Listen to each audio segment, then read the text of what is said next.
So the other feature of oligopoly that you'll sometimes see is price stability. So how can we use game theory to explain why prices might be stable? One simple way is kind of low price stability. So this is simply the case that we might be stuck in the Nash equilibrium. If we take this grid here, if you solve it, again, sorry, that's B. A will play. If B's high, A plays low. If B's low, A plays low. If A's high, B plays low, and if A's low, B plays low. That's the Nash equilibrium.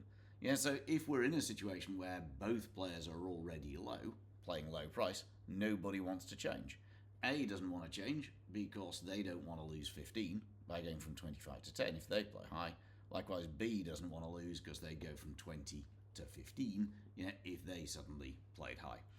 So one way in which, you can simply use a game theory matrix to say if we're already in a low price Nash equilibrium, we're going to stay there. More interesting, though, is high price stability. So far, we've been assuming, the assumption so far, is that we've been playing what's called a one-shot or one-off game. In reality, of course, the pricing game isn't going to be played just one. It's going to be played again and again and again and again. And both firms are going to look at this and they're kind of going to go, well, I'm getting 25 and 20.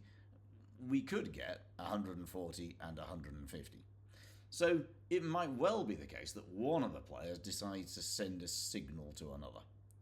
We'll come to this a bit more when we talk about collusion. But even without collusion, firm B might simply say, well, look, it's not going to cost me that much. If I was to go from low to high, it cost me 5. Okay, fine.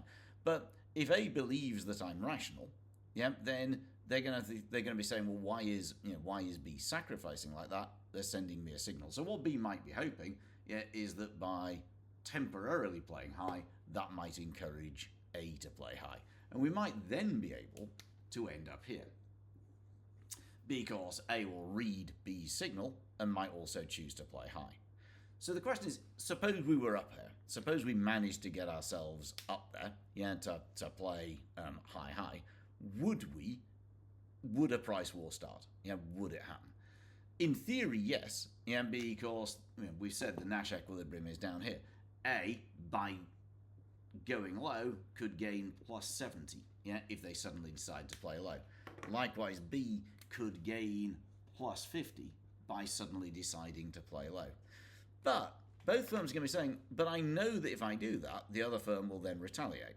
If A goes low, he knows or she knows that immediately B will go low the turn after, and then we'll be stuck back in this low price Nash equilibrium. So if firms have what's called a long time horizon, in other words, they're thinking they're thinking not just for this one game, they're thinking about what's called a super game or a game of games, or in the real world, they're thinking about years ahead. They might simply say, I'm not going to take that short-term gain. I'm not going to stab the other player in the back because I know that they will stab me. What I'm going to do is I'm going to stay here in this high price equilibrium. And the way in which you can explain that is that let's look at it from A's point of view. A really has a choice, which is they could cooperate, and assuming that they think that B is logical as well, if they cooperate, then they're going to get 140, 140, 140, 140, and so on. That will be able to keep on cooperating because neither player wants to rock the boat. Or A could stab. Initially, they'll get 210. But what they then know is that B will subsequently stab them, and they'll then end up with 25, 25, 25. And they'll simply look at that and kind of go, well, I'd rather have a steady stream of 140s than a one-off game of 210, and then a series of 25s. So it's possible we can get price stability under the right circumstances. So what's likely to lead to price stability? So one is that firms have long time horizons. So one time that price wars often break out is in recession, or where one firm is doing badly, and suddenly they're not interested in this long-term future, because if they're dead, if they're out of business by turn 2, then there's no point in thinking about all of those gains. They might then prefer to take the 210. Another way in which you can also mess about with these grids to make to make it less or more likely that either stability or not stability would take place.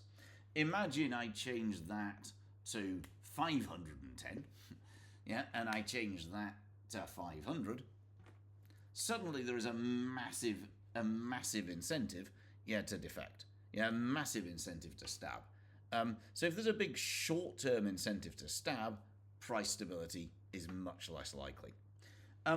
Or if the penalty down, and again, if the penalty down here isn't that bad, suppose that's 130, and that's 140 now, then it's kind of, well, here I am having high price, that's great. But actually low price isn't that bad. So therefore, in this situation, there's no way you would get high price stability. One firm would always stab the other because they know A, that they can make a big short-term gain, and B, that actually the penalty isn't so bad. Or I could change the numbers to make it much more likely that we're going to end up with stability. Imagine I now change that to 5 and 5. So the consequences are really severe. And imagine I change that to 141 and say, whatever, 141 and 40, and 40 and 151, again, technically, actually, I'll make that 0. Sorry. So technically, it's still the case that the bottom right is the Nash equilibrium. But if we now look at it in terms of incentives, does A have an incentive to change? Well, they do. They could gain 1, by stabbing. Likewise, B could gain 1, by stabbing. But they both then know that, the other player will respond and they'll end up, getting almost nothing.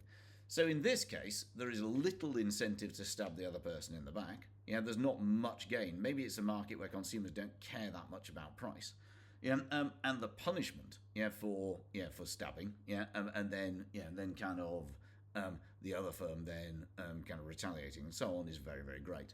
So we can analyse the extent to which. So to price stability, we said on the one hand we could have simple low price stability just explained by the Nash equilibrium, but we could also explain high price stability by thinking about a super game or a game of games, and saying if there is a game of games, maybe it's better to have a long-term high price reward from cooperating than to stab the other firm in the back in the short term and then be penalised in the long term.